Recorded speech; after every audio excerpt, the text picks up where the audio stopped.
The following week at the Tories' annual conference in Brighton, the working miners gave Mrs. Thatcher a PR coup. I address this conference as a miner, a working miner, a Conservative.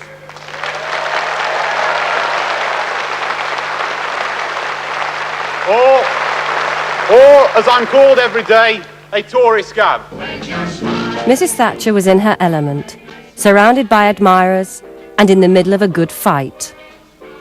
Early on Thursday morning, the 12th of October, she was in her room preparing her big speech. I was in a working suite that the Prime Minister had at the time with her and Norman Tebbit. I left the working suite, went round the corner to Alistair McAlpine's suite where he was having a party, and as I walked in the door of his suite, the inside of the hotel fell down.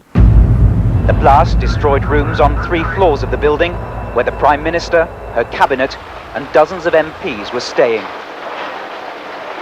Experts believe the bomb was planted on the 5th floor. The explosion caused 3 floors to collapse.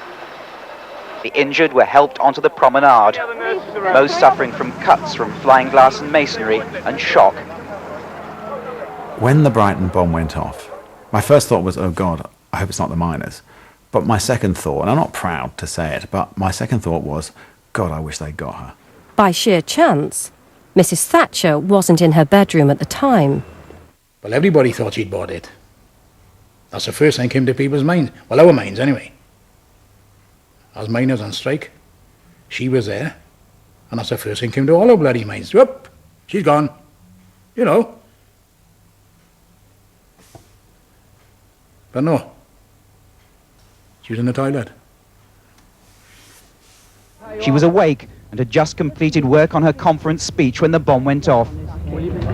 You hear about these atrocities, these bombs. You don't expect them to happen to you. But life must go on, as usual. And your conference will go on. Thank you. Will go on. Thank you.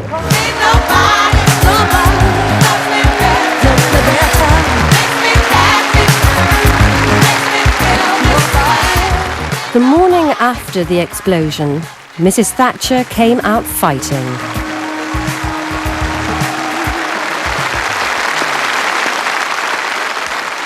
This government will not weaken.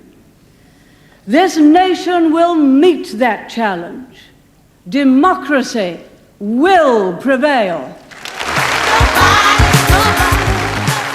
Mrs. Thatcher seemed invincible. If the IRA had failed to destroy her with a bomb, it seemed the miners weren't going to beat her either. Nothing was going to stand in the way of her new Britain and the end of union power.